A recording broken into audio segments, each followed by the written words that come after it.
दो अलग अलग बैचेस में इनको कलर कर लिया है। एक मैंने इसको लाइट ब्लू कलर ऐड किया है स्काई ब्लू की तरह, और दूसरा जो है यहाँ पर मेरे पास पिंक कलर है। तीसरा कलर भी मैंने थोड़ा सा बनाया था ग्रे कलर, वो अलग मैंने रख लिया है।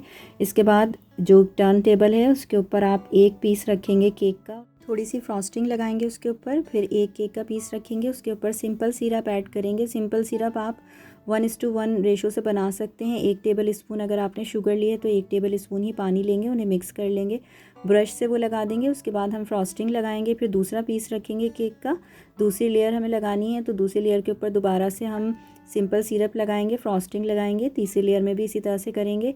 इसकी तमाम अतराफ से कोटिंग कर देंगे, उसे रेफ्रिजरेट कर देंगे थोड़ी देर के लिए क्रम कोटिंग करने के बाद। और दूसरा केक भी हमने इसी तरह से तैयार कर लिया है, इसे भी थोड़ी देर के लिए मैंने रेफ्रिजरेट कर दिया था।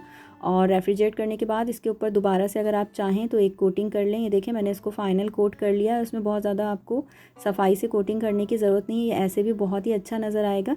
और इसके बाद इसको आप जैसे चाहें वैसे डेकोरेट कर सकते हैं। मैंने इसको इस तरह से डेकोरेट कर लिया है, बहुत ही आसानी से सिंपल स्ट्रोक्स लगाकर भी आप इसे बहुत अच्छा डेकोरेट कर सकते हैं।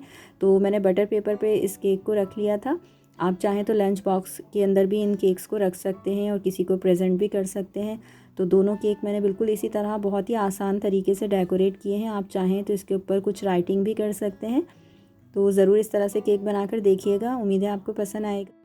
बनाने में ये बहुत ही आसान है और खाने में बहुत ही मज़ेदार हैं। जो लोग बेकिंग करना चाहते हैं तो वो ज़रूर इस तरीके से बनाकर देख सकते हैं। बिल्कुल सिंपली ये डेकोरेट भी किए जा सकते हैं, तो ज़रूर ट्राई कीजिएगा इस रेसिपी को। पसंद आए तो लाइक और शेयर करना मत भूलिएगा, और मुझे ज़रूर कमेंट करके बताइएगा कि रेसिपी आपको कैसी लगी।